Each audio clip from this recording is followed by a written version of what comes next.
Hello students, welcome to my YouTube channel. आज ये हमारा तीसरा लेक्चर है जो कि पीरियोडिक टेबल का है। इसमें हम ये देखेंगे long form of periodic table के बारे में। लास्ट क्लास में मैंने बताया था आपको पीरियोडिक टेबल के निमोनिक्स के बारे में और उसके कुछ बेसिक पार्ट्स के बारे में। अब हम यहाँ से स्टार्ट करते हैं इसका पार्ट 3, जिसमें हमारा सबसे पहला आता है long form of periodic table, जिसमें हम पहले इसके लेआउट के बारे में जानेंगे। लेआउट कहने का मतलब है ये हमारा पीरियोडिक टेबल जो है वो दिखता कैसा है।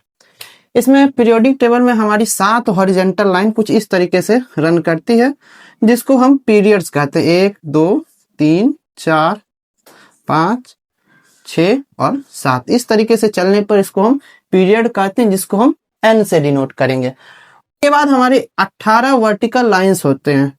इस तरीके से 18 चलेगा, इस तरीके से हमारा डॉट 18 तक चलेगा, जिनको हम ग्रुप्स कहेंगे।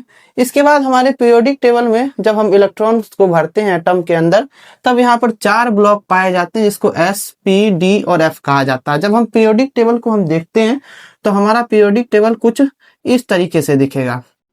कुछ ऐसा रहता है, देन ऐसा रहता है, और यहाँ पर फिर जाके नीचे 2 और एक्स्ट्रा डब्बे बने हुए रहते हैं। यहाँ पर पहले 2 डब्बों को पहला जो 2 डब्बा होगा 1 और 2, इसको हम S ब्लॉक कहेंगे। बीच वाला 3 से लेके 3 to 12 जो होगा, इसको हम D ब्लॉक कहते हैं। जबकि यहाँ का जो पूरा एरिया होगा 13 से लेके 13 to 18 तक का है, इसको हम P ब्लॉक कहते हैं। और नीचे हमारे जो 2 एक्स्ट्रा बच जाता है, ये हमारे F ब्लॉक के एलिमेंट्स होते हैं। उसके बाद हम बेस्ड ऑन एटॉमिक नंबर को हम Z से डिनोमिनेट करते हैं। इसको हम Z से दिखाते हैं। किसी भी एटम का या किसी भी हम कहेंगे एलिमेंट का एटॉमिक नंबर उसके नंबर ऑफ प्रोटॉन के बराबर होता है, और अगर वो न्यूट्रल है, वो एलिमेंट पर कोई चार्ज नहीं है, तो वो उसके नंबर ऑफ इलेक्ट्रॉन के बराबर भी हम कह सकते हैं। Elements are arranged in increasing order of their atomic number. जिस तरीका से हमारा जो पीरियोडिक टेबल बना है वो n+l रूल पर है, इसीलिए जो हमारा जो एलिमेंट सब है वो एटॉमिक नंबर वाइज अरेंज रहता है। इसे सबसे पहले 1 नंबर, 2 नंबर, उसके बाद आगे चल के डॉट इस तरीके से चलता है। Addition of each electron in orbital make a new element in periodic table. यानी अगर मान लीजिए हमारे पास कहीं एटॉमिक नंबर 1 है, अगर फॉर एग्जांपल हम एटॉमिक नंबर 1 लेके चल रहे हैं, यानी इसके पास 1 इलेक्ट्रॉन है, 1 प्रोटॉन है। अगर हम इसमें 1 और एक्स्ट्रा इलेक्ट्रॉन डाल दें, इसमें हम 1 और एक्स्ट्रा इलेक्ट्रॉन भरना शुरू कर दे, तो ये 2 हो जाएगा।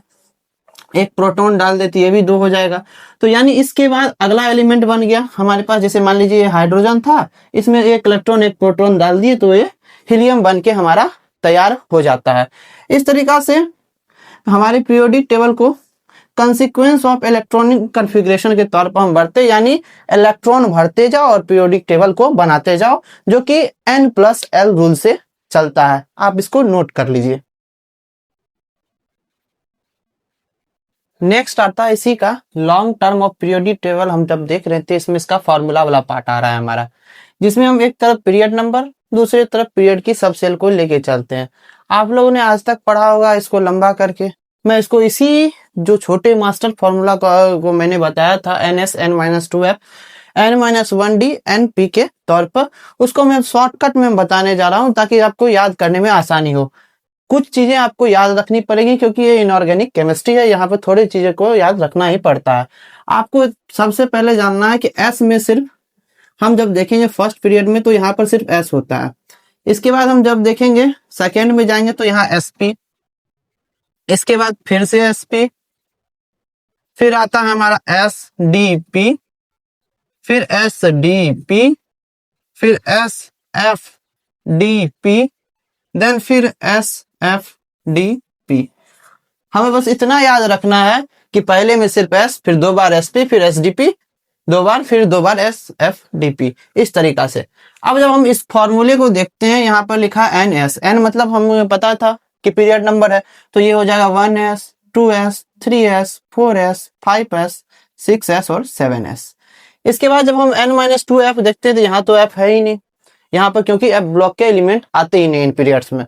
इसीलिए अब हम जब देखेंगे 6th पीरियड में सीधा जब पहुंचते हैं तो 6 - 2 कितना हो जाता है 4f, 7 - 2 कितना हो जाता है 5f, इसके बाद जब हम डी ब्लॉक की ओर देखेंगे तो फर्स्ट 3 लाइन में यानी फर्स्ट 3 पीरियड के अंदर डी ब्लॉक नहीं आता। चौथे से जब शुरू होता है तो चौथे में आता है n-1d, यानी 4-1 3d, 4d, 5d, then 6d। उसके बाद लास्ट टू लास्ट जब पी ब्लॉक की ओर बढ़ते हैं तो हम देखते हैं लास्ट में जब पी को हम फिल करते हैं तो ये भी np है, यानी 2p, 3p, 4p, 5p, 6p और 7p। ये इस कारण से होता है क्योंकि ऐसा इसलिए हो रहा है हमारे पास क्योंकि जो पहले 2 पीरियड के अंदर पहले 3 पीरियड के अंदर से पी ब्लॉक तक ही रीच होता है। उसके बाद हमारा इस 2 पीरियड में आते आते हम डी ब्लॉक तक रीच कर जाते हैं। देन यहाँ पर 7th पीरियड में हम एफ ब्लॉक पर भी पहुंच जाते हैं। इसके बाद हम देखेंगे मैक्सिमम इलेक्ट्रॉन कितने भर सकते हैं। एस के अंदर हमें पता है 2 इलेक्ट्रॉन, पी के अंदर हमारे पास मैक्सिमम कितना होगा, 3 डब्बे हैं, 3 डब्बे में 6 इलेक्ट्रॉन, 6 इलेक्ट्रॉन हमारा आ जाएगा। डी के अंदर 5 डब्बा है तो 10 इलेक्ट्रॉन, और एफ के अंदर हमारे पास 7 डिब्बे हैं तो यहां पर हमारा हो जाएगा आपका 14 इलेक्ट्रॉन। एक इंपॉर्टेंट बात और ध्यान रखिएगा, जैसे कि जब हम इस डब्बों को देखते हैं इसके अकॉर्डिंग हमारा पीरियोडिक टेबल भी सेट है। मैं आपको इसको बता के दिखा देता हूं कैसे।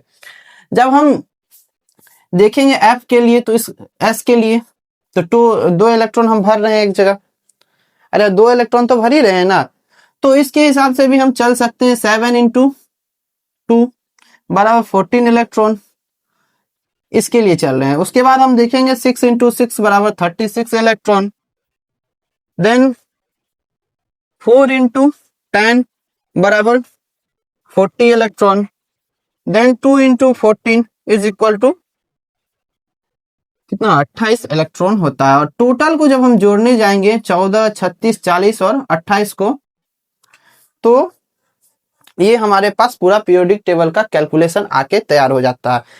इसके बाद हम देख रहे थे एस में 2 इलेक्ट्रॉन भरेंगे, यहाँ पर इसमें भी 2, इसमें भी 2, इसमें भी 2, इसमें भी 2, इसमें भी 2, इसमें 2, इधर 14 14, इधर 10 10, और इधर हमारा भरा जाएगा कितना भराएगा पी में, हमारे पास 6 6 इलेक्ट्रॉन भराते चलेगा। इसको आप नोट कर लीजिए। इसके बाद मैं आगे बढ़ता हूं। नेक्स्ट अब हम इसमें इलेक्ट्रॉन की फिलिंग करेंगे, जिसमें हम सबसे पहले देखेंगे ऑर्बिटल कितने होंगे। अगर हमारे पास एस है तो एस के पास सिर्फ सिंगल डब्बा रहता है, इसलिए एक ऑर्बिटल। इसके बाद हमारे पास एस और पी दोनों है तो यहाँ 1 डब्बा और यहाँ 3 डब्बा, तो टोटल 4 डब्बे हो गए।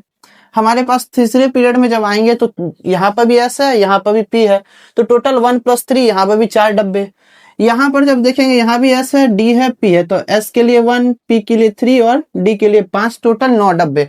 उसी तरीके से सिमिलरली इसमें भी 9 डब्बे हो जाएंगे। जब हम इधर जाते हैं तो हमारे पास एफ बढ़ जाता है, तो एफ के पास टोटल 7 डब्बे थे, तो इधर 9 और +7 16, और यहाँ भी 16 डब्बा हो जाएगा। और हर डब्बे में हम टोटल 2 इलेक्ट्रॉन भरते थे, एक सीधा और एक उल्टा। तो उस तरीका से देखेंगे तो नंबर ऑफ इलेक्ट्रॉन 2 हो जाएगा, इधर 4 दूनी 8 हो जाएगा, यहाँ भी 8 हो जाएगा, 9 × 2 = 18, इधर भी हो जाएगा, इधर भी 18 हो जाएगा, यहाँ 32 और यहाँ 32। ये जो हमने बचपन में भी पढ़ा होगा 6, 7, 8 के समय में 2, 8, 18, 32 करके जब हम फिलिंग करते थे, वो इसी पर आधारित थी कि किस तरीका से हम किस पीरियड में कितना भरते हैं। तो ये हो जाता है 2, 8, 8, 18, 18, 32, 32। और सेम चीज ये जो हमने ये नंबर्स देखे हैं 2, 8, 18 वाला, ये सेम उस पीरियड के टोटल एलिमेंट को भी बताता है। जैसे हम फर्स्ट पीरियड में देखेंगे तो टोटल 2 ही एलिमेंट होंगे, हाइड्रोजन और हीलियम। सेकंड पीरियड में जाएंगे तो टोटल 8 एलिमेंट, थर्ड में भी टोटल 8, फोर्थ में टोटल 18, 5 में 18, 6 में 32 और 7th में भी 32 एलिमेंट पाए जाते हैं। इस तरीका से आज के इस वीडियो को हम यहीं पर एंड करेंगे। नेक्स्ट लेक्चर में हम आपको बताएंगे कि पीरियड और ग्रुप के बारे में डिटेल, और साथ साथ इलेक्ट्रॉनिक कॉन्फ़िगरेशन के बारे में। हमारे इस चैनल को लाइक करें, शेयर करें और सब्सक्राइब करें, और हमारे इस वीडियो पर कमेंट करें। Thank you.